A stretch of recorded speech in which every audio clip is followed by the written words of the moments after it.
నమస్తే వీతుల స్వాగతం లక్ష్యం సమాజీతం తెలంగాణ వ్యాప్తంగా బోనాల ఉత్సవాలు రంగ వైభవంగా జరుగుతున్నాయి. మరి అందులో గోల్కొండ ఫోర్ట్లో ఉన్న నిర్వహిస్తున్నటువంటి శాఖ మాత్రం అద్భుతమైన శాఖ. మరి ఇక్కడ గౌడ్ల కులస్తులకు సంబంధించిన వాళ్ళు ఇక్కడ అమ్మవారికి కళ్ళు శాఖ నిర్వహిస్తున్నారు. మరి ఇది ఎన్ని సంవత్సరాల నుంచి జరుగుతుంది? అంబాల నారాయణ గౌడ్ గారి ఆధ్వర్యంలో నిర్వహిస్తున్నారు. వారిని అడిగి మరికొన్ని విషయాలు తెలుసుకుందాం. నమస్తే అండి. మొదట మరి ఫస్ట్ ఇక్కడే పోస్ట్ అవుతుంది, లాస్ట్ కూడా ఇక్కడే పోస్ట్ కళ్ళు శాఖ. కొద్దిగా దీని గురించి చెప్తే. తెలంగాణలో కళ్ళు అనేది తెలంగాణ జనజీవన సంస్కృతిలో అంతర్భాగం. కళ్ళుకు పూర్వం నుండి చారిత్రకమైన నేపథ్యం ఉంది. ముఖ్యంగా తెలంగాణలో కష్టజీవులు, మధ్యతరగతి ప్రజలు అందరూ కూడా కళ్ళు అందుబాటులో ఉంటుంది. ఈ కళ్ళును తాగి చాలామంది ప్రజలు సేద తీరడం జరుగుతుంది. పూర్వం కళ్ళు దాని ప్రాధాన్యత ఏంటంటే మనకు అమ్మవారైన తర్వాత అంటువ్యాధులు సోకినప్పుడు ఈ కళ్ళును చిన్నపిల్లలకు అమ్మతల్లి అయిన వారికి తాపించడం, అదేవిధంగా ఈ ఆషాఢ మాసంలో అనేక రకాల అంటువ్యాధులు వస్తున్న సందర్భంలో ఈ వేపాకు కళ్ళును అమ్మవార్లకు నైవేద్యంగా పెట్టడం వల్ల అందులో ఉండే అంటే అంటువ్యాధులు అనేటివి తొలగించడం ఈ కళ్ళు ద్వారా జరుగుతుంది. కాబట్టి ఈ దేవతలకు ఇష్టమైన ఈ పానీయం అదేవిధంగా ఔషధ గుణాలు ఈ కళ్ళులో ఉంటాయి. కాబట్టి శాఖ అనేది ఒక సాంప్రదాయబద్ధంగా వస్తుంది. మనకు ఈ మధ్యలోనే డాక్టర్లు కూడా చాలామంది క్యాన్సర్ లాంటి జబ్బులు కూడా కళ్ళు సేవించడం వల్ల నయమవుతున్నాయని చెప్పడం జరుగుతుంది. ఒక రచయిత చెప్పినట్లు, ఇంత ఉన్నతమైనదిరా తాటి చెట్టు జన్మ, దాని గుణంలో ఉన్నదిరా కన్న తల్లి ప్రేమ అని చెప్పి తాటి చెట్టు మొదలు నుండి మొదలుకుంటే తాటి కమ్మ వరకు అన్నీ కూడా మనకు పూర్వం నుండి ఇంటి కప్పు నుండి మొదలుకుంటే మన పాడెమూసే వరకు కూడా ఈ తాటి చెట్టు యొక్క ప్రాధాన్యత మనకు చారిత్రక సందర్భంలో కనిపిస్తుంది. అదేవిధంగా మనం ఈ సందర్భంగా చూస్తే తెలంగాణ రాష్ట్రంలో గత సీమాంధ్ర పాలనలో చాలా కళ్ళు గీత వృత్తి మీద ఈ కళ్ళు అనేది ఒక అంటరాని పానీయంగా దీన్ని సేవించడం వల్ల ఇబ్బందులు పడుతున్నారని చెప్పి ఒక చెడు అభిప్రాయం ఉండే. నిజంగా అదంతా కాదు. కళ్ళు అనేది మన పూర్వీకులు దేవతలు కూడా సేవించిన గొప్ప నేపథ్యం కళ్ళుకు ఉంది. అందుకనే మేము గత 6 సంవత్సరాలుగా ఈ గోల్కొండ కోటలో తెలంగాణ రాష్ట్రం సిద్ధించాలని, అదేవిధంగా తెలంగాణలో వానలు వర్షాలు పడాలని, ఈ రాష్ట్రంలో తెలంగాణ ప్రజలు సుఖ సంతోషాలతో ఉండాలని చెప్పి మేము 6 సంవత్సరాల నుండి కళ్ళు శాఖ కార్యక్రమం నిర్వహించడం జరుగుతుంది. అయితే ఇప్పుడు కళ్ళును నీరలాగా తీసుకురావాలంటే కూడా ప్రతిపాదన ఉంది. ఈ ప్రతిపాదనలో మరి ఎంత ముందుకు వెళ్ళే అవకాశం ఉంది సర్కార్? ఇప్పుడు మొన్ననే తెలంగాణ రాష్ట్ర కార్యనిర్వాహక అధ్యక్షులు కేటీఆర్ గారిని కలవడం జరిగింది.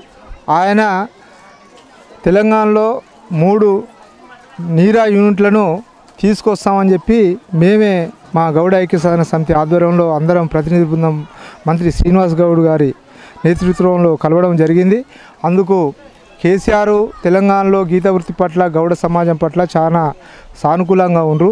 ఆధునిక కాలంలో కళ్ళు దాని యొక్క ప్రాధాన్యత అంతరించిపోకుండా ఆధునిక సమాజంలో నీరా లాంటి పానీయాలను తీసుకురావాలని చెప్పి వాళ్ళు దృఢ సంకల్పంతో ఉన్నారు. అందుకు 3 నీరా యూనిట్లను అది త్వరలోనే ఒక్కొక్కటి కేరళ రాష్ట్రంలో లాగా ఒక్కొక్కటి 2 కోట్ల రూపాయలతోటి బంజరాయిల్స్, పీపుల్స్ ప్లాజా, ఇట్లా ఇందిరా పార్కు, హైటెక్ సిటీ ప్రాంతాల్లో నెలకొల్పి దీని యొక్క గొప్పతనాన్ని అందరూ కూడా ఇది తాగొచ్చు అనే ఒక ఉద్దేశాన్ని రాష్ట్ర ప్రభుత్వం తెలియజేస్తుందని చెప్పారు. అదేవిధంగా పాత బకాయిలు ఒక 7 కోట్ల రూపాయలు ఉంటే వాటిని రద్దు చేయడం జరిగింది.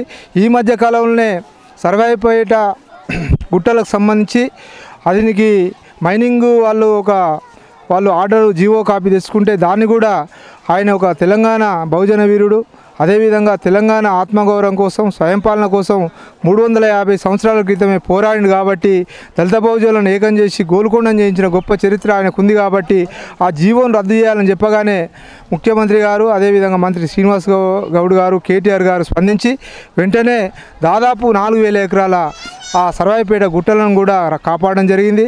దీంతో పాటు కర్నాలపల్లిలో గీత వృత్తిదారులు గౌడ్లకు సంబంధించిన ఎల్లమ్మ గుడిని ఒక ఆగ్రకుల సంబంధించిన వ్యక్తి కబ్జా పెడితే దాన్ని వెంటనే మేము మంత్రి దృష్టికి తీసుకెళ్తే వాళ్ళ మీద కేసులు బుక్ చేసి ఎల్లమ్మ గుడి అనేది గౌడ్లకు సంబంధించింది. ఆ గుడిని మేము ఎట్టి పరిస్థితుల్లో మీకే ఉంటుంది, ఎండోమెంట్ కూడా మీకే హక్కులు ఉంటాయని చెప్పింది కాబట్టి వాళ్ళ మీద కేసులు బుక్ చేసి దాన్ని ఆ గుడిని మనకు అప్పచెప్పడం జరిగింది. దాంతోపాటు మోత్కూరులో మున్సిపట్లలో ఓ గీత కార్మికుడు తాడు మీద తగలబడిన సందర్భంలో మంత్రి శ్రీనివాస్ గౌడ్ గారి దృష్టికి తీసుకెళ్లగానే వెంటనే స్పందించి ఆయన ఆ కుటుంబానికి 5 లక్షల రూపాయలు, అదేవిధంగా వాళ్ళ పాపకు చదువుకోవడానికి విద్యా అవకాశం, వాళ్ళ భార్యకు ఉద్యోగం, వాళ్ళ కుటుంబాన్ని ఆదుకుంటామని చెప్పి మంత్రి చెప్పడం జరిగింది. ఏ సందర్భంలో అయినా తెలంగాణలో ఈరోజు కళ్ళు దుకాణాలు తెరిపించడం కానీ, చెట్టు పన్నును రద్దు చేయడంలో కానీ, అదేవిధంగా లైసెన్స్ రెన్యువల్ని 5 సంవత్సరాల నుండి 10 సంవత్సరాలకు పొడిగించడం కానీ, ఇంకా హరితహారం పేరుతోటి దాదాపు 2.5 కోట్ల మొక్కలు ఇప్పటికే పెంచారు. మళ్ళా 2 కోట్ల మొక్కలను ఈ సంవత్సరం పెంచుతామని చెప్పి ఈ మన రాష్ట్ర ప్రభుత్వం తీసుకున్న నిర్ణయాల పట్ల గౌడ ఐక్య సాధన సమితి మేము హర్షం వ్యక్తం చేస్తున్నాం.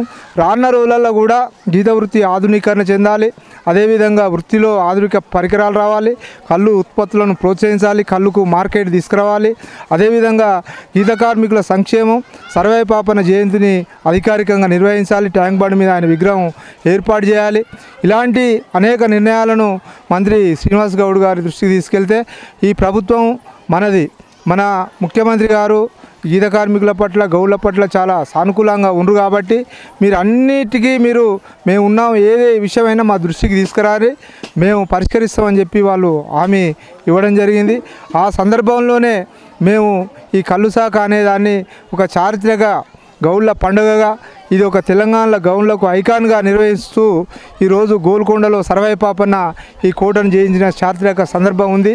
అదేవిధంగా ఇక్కడ ఎల్లమ్మ గుడిని కూడా ఆయన కట్టించాడు కాబట్టి ఆయనే కట్టించిన ఈ ఎల్లమ్మ కోటలో కళ్ళు శాఖ పెడితే మన తెలంగాణ ప్రజలందరూ కూడా సుఖ సంతోషాలతో ఉండాలని, గౌడ సమాజం కూడా చట్టం మీకెళ్ళి పడకుండా ఆయుర ఆరోగ్యాలతోటి వాళ్ళ కుటుంబాలు అందరూ కూడా సంతోషంగా ఉండాలి, ప్రజలందరూ సుఖ సంతోషాలతో ఉండాలని చెప్పి మేము ఈ కళ్ళు శాఖ కార్యక్రమాన్ని ఏర్పాటు చేస్తున్నాం.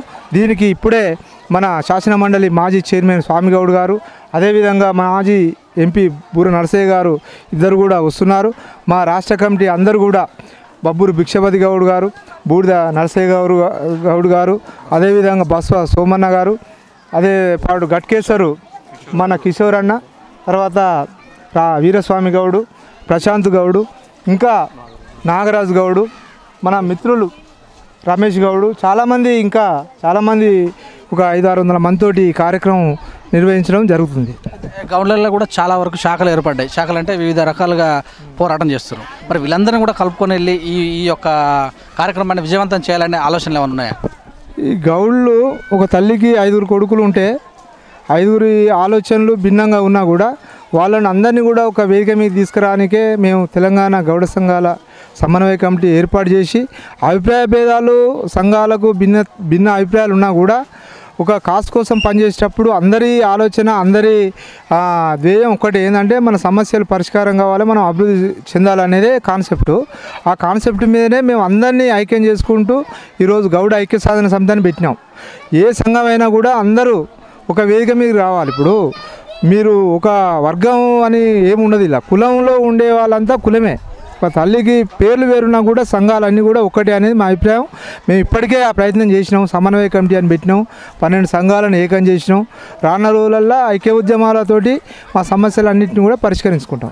జనరల్గా బయట వినిపించే వాయిస్ ఏంటంటే ఏ ప్రభుత్వం వస్తే ఆ ప్రభుత్వానికి ఆ జేజేలు కొట్టే సంఘాలు కూడా చాలా వరకు ఉన్నాయని అంటారు. అంటే లాస్ట్ ప్రభుత్వానికి కొంతమంది, ఈ ప్రభుత్వానికి కొంతమంది. మరి ఈ రకమైన స్పందన వస్తున్నప్పుడు, మరి ప్రభుత్వానికి జేజేలు పలకడం అనే మాట వచ్చినప్పుడు మరి మిగతా వాళ్ళ దృష్టిలో ఎలా ముందుకెళ్లాల్సి వస్తుంది? ప్రభుత్వం అనేది ప్రజల అందరికీ కూడా ఒక తల్లి లాంటిది.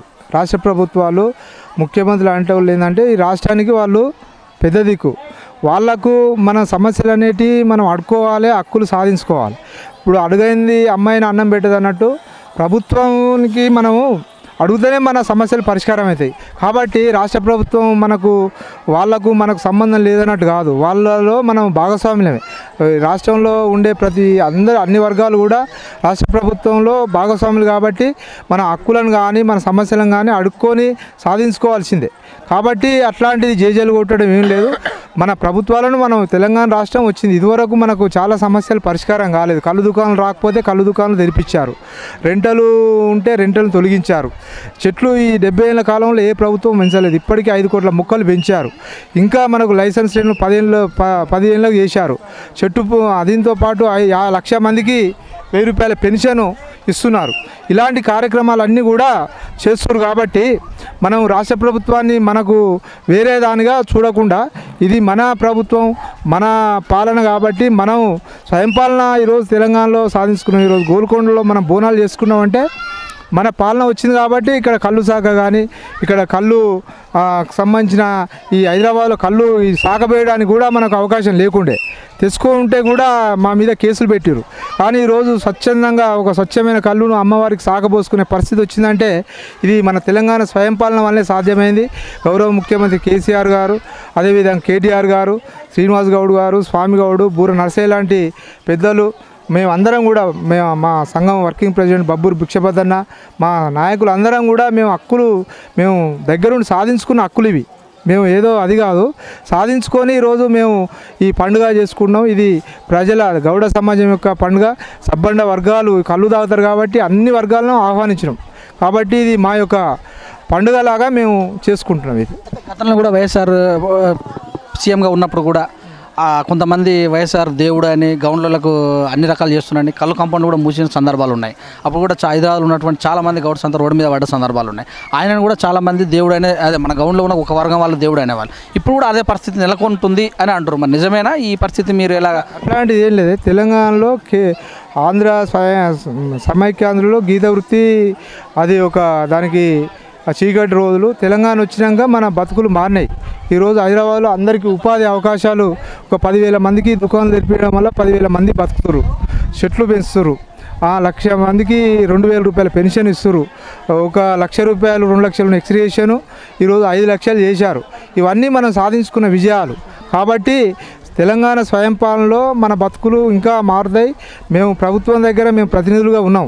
ఇప్పుడు మన ఏ సమస్య ఉన్నా కూడా మేము ప్రభుత్వం దృష్టికి సానుకూలంగా తీసుకెళ్తే వాళ్ళు చేస్తామని చెప్తున్నారు. కాబట్టి మేము ఏదున్నా హక్కులు సాధించుకుంటాం. అట్లా ఇప్పుడు జనరల్గా ఇప్పుడు మిషనరీ కూడా రాలేదు. ఇంకా చాలామంది కూడా తాటి చెట్ల మీద ఏ ఫేస్బుక్ చూసినా ఏ వాట్సాప్ చూసినా సోషల్ మీడియాలో మొత్తం అదే రోజు ఒక చోట కింద పడుతున్నారు. ఈ మిషనరీ విషయంలో మీరు ఎలా ముందుకెళ్ళే అవకాశం? మిషనరీలు ఇంకా అవి ప్రయత్నాలు జరుగుతున్నాయి. ఇంకా వాటిలో మార్పులు చేర్పులు ఉన్నాయి. త్వరలోనే వస్తుంది. మేము ఏమంటున్నామంటే ఈత వనాలను ఎక్కువ పెంచాలి. ఎందుకంటే ఈత వనం 2 అడుగులు 3 అడుగులకి కళ్ళు వస్తాయి, ప్రమాదాలు కూడా జరిగాయి. కాబట్టి ఈత వనాలు గిరికతాలను తీసుకొచ్చి దాని ద్వారానే మన వృత్తిని కాపాడుకోవాలి. తాడి చెట్టు అనేది ఆధునిక కాలంలో గౌడ యువత ఎవరు కూడా ఇంట్రెస్ట్ చూపడం లేదు. బతుకుంటే బనస పండ్లు దీన్ని బతకొచ్చు, కానీ ఈ తాడి చెట్లు ఎక్కి వృత్తిని చేసుకోవాల్సిన అవసరం లేదని చెప్పి చాలామంది ఇంట్రెస్ట్ చూపడలేదు. ఇప్పటికే నల్గొండ, వరంగల్, కరీంనగర్ జిల్లాల్లో యువత అంతా కూడా ఆటోలు నడుపుకొని వేరే జీవనం చేస్తారు. కాకపోతే ఈ వృత్తి ఇప్పటికే అంతరించిపోతుంది. ఆధునిక కాలంలో ఈత వనాలు గిరికతాలతోటే వృత్తి బాగుపడుతుంది. ఏదైతే వైన్ షాపులు అనేది ఉందో ఈ కళాల దందా అంతా గౌడ్స్ సంబంధించిందని కూడా ఒక డిమాండ్ ఉంది. ఎందుకంటే వైన్ షాప్లో కూడా మేజారిటీ వాడటం మాకే రావాలి, మేమే వేలం వేసుకొని పాడతాం. ఎందుకంటే కళ్ళు దందా మనదే, కళాల దందా మనదే అన్నట్టుగా చెప్తున్నారు. మరి ఇందులో కూడా సమన్వయం రాలేదు, ఇంకా పోరాటాలు నడుస్తున్నాయి కదా. ప్రభుత్వం దృష్టికి ఎలా తీసుకెళ్తారు? 50% రిజర్వేషన్లు వైన్ షాపుల్లో రావాలని చెప్పి మేము డిమాండ్ పెట్టినాం. అది కూడా ముఖ్యమంత్రి దృష్టికి, మంత్రి శ్రీనివాస్ గౌడ్ దృష్టికి, మన గౌడ రాజకీయ ప్రముఖుల దృష్టికి తీసుకెళ్ళాము. అది త్వరలోనే ఆ డిమాండ్ కూడా మేము సానుకూలంగా ప్రభుత్వాలు ఆలోచిస్తాయని మేము అనుకుంటున్నాం. మా V3 న్యూస్ తరపున మాట్లాడు V3 తరపున గౌడ సోదరులకు మీరేం చెప్పారు? తెలంగాణలో గౌడ సమాజం మేము ఈ గోల్కొండ కోటలో ఈ కళ్ళు శాఖ అనేదాన్ని చాలా గొప్పగా నిర్వహిస్తున్నాం. ఈ కళ్ళు శాఖ అనేది ఏంటంటే గౌడ సమాజం అందరూ కూడా ఆరోగ్యాలుగా సుఖ సంతోషాలుగా అన్ని రకాలుగా అభివృద్ధి చెందాలని, అన్ని రంగాల్లో అభివృద్ధి సాధించాలని, భవిష్యత్తులో మన గౌడ సమాజం తెలంగాణ సమాజం సుఖ సంతోషాలతో ఉండాలని, వర్షాలు ఎక్కువగా కురిసి ఈ రాష్ట్రం సుభిక్షంగా ఉండాలని మేము ఈ సందర్భంగా కోరుకుంటున్నాం, అమ్మవారిని మొక్కుకుంటున్నాం. ముఖ్యపదన్న మన సంఘం నా పేరు బబ్బూరు భిక్షపతి గౌడ్. ఇక్కడ మేము గోల్కొండలో శాఖ పెట్టే కారణానికి నగరంలో కళ్ళు దుకాణాలన్నీ మూసేసినాయి. వైఎస్ఆర్ జమానాలో నగరంలో కళ్ళు దుకాణాలన్నీ మూతపడిపోయినాయి. మేము 10 ఏళ్ళు అవస్థ భరించలేక అమ్మవారికి మొక్కుకున్నాం. మాకు కొత్త ప్రభుత్వం వచ్చి మాకు ఇదైతే సాకబెట్టి ఆ రోజు మొక్కుకున్నాము. ప్రతి ఏటా మీకు సాకబెడదాం, తెలంగాణ ప్రభుత్వం వస్తే మేము సాకబెట్టి మీకు మొక్కుకుంటామని. అప్పటి నుంచి ఇప్పటి వరకు 6వ సంవత్సరం ఇది. 6వ సంవత్సరం ప్రతి ఏటా మన మినిస్టర్లందరినీ పిలిపించి శ్రీనివాస్ గౌడ్ని, ప్రమోద్ కుమారావు గారిని, ఇప్పుడు స్వామి గౌడ్ని, వీళ్ళందరినీ పిలిపించి ఇక్కడ శాఖ కార్యక్రమం చేస్తున్నాం. మన గౌడ్లో ఒకటే చెప్పేది ఏంటంటే, మనము ప్రతి ఏటా ఎల్లమ్మ అనేది మనకు కులదేవత, మా ఇంటి ఆడపిల్లని. పూర్వంలో మనకు ఎల్లమ్మ అనేది మనకు ఒక దీవెన ఉంది. ఏమనంటే మొర్రి ముందల కళ్ళు ఉంటే మొగాల మాట అన్నం ఉంటే బిడ్డ మీకు అని ఒక దీవెన. ఎందుకంటే ఆమె కొడుకు బాధకు భరించలేక తిరుగు మా తాటి మనం ఈత గుణంకి వచ్చినందుకు మనలో సాగా పోస్తున్నాం. సాగా పోసి ఆమె దీవెన ఇచ్చింది, బిడ్డ మీరు మొర్రి ముందల మొగాల బాధ ఉండాలని చెప్పి ఆమె అదే దీవెన ప్రకారంగా మనము ఎక్కడ చూసి అమ్మవారి పూజలైనా ఏ అమ్మ తల్లులైనా కళ్ళు సాగపోస్తారు. కళ్ళు అది మత్తు పదార్థం కాదు, ఔషధ గుణాలు అనేది. కళ్ళు విషాన్ని చంపేస్తే కానీ విషం అనేది ఉండదు. కానీ ఈ కళ్ళును ఇప్పుడు నీళ్ళ రూపంలో కూడా తీసుకొస్తున్నారు. ఇది తీసుకొచ్చి మన గౌడ్లకు అనేది ఉపాధి కలిగించాలని మొత్తం తెలంగాణ జిల్లాలో గౌడ్లని ప్రతి ఏటా ఘటం సాగ పెట్టాలని అందరికీ మా గౌడ్లకు విన్నవిస్తున్నాను. ప్రతి ఏటా మొదట అమ్మవారు సాగ పెట్టిన తర్వాతనే మన అన్ని కార్యక్రమాలు చేసుకోవాలని వారు ప్రతి ఏటా అందరూ ఇప్పుడు గోల్కొండకు వచ్చి కూడా అమ్మవారికి మొక్కుని అమ్మవారు సాగబెట్టి అమ్మవారి దీవెన పొందితే కూడా బాగుంటుందని మేము మరి ఇక్కడికి వచ్చినటువంటి గౌడ పెద్దలందరూ కూడా శాఖ వచ్చిన తర్వాత అంతా మంచి జరిగిందని, ప్రభుత్వం కూడా మీ డిమాండ్ల కంటే సానుకూలంగా ఉంది కనుక మేము వారికి మా విన్నపాలు తెలియజేస్తుందని ఇక్కడికి వచ్చినటువంటి చెప్పడం. చూస్తున్న విధంగా కెమెరా రాజుతో మీ సురేష్ దండు.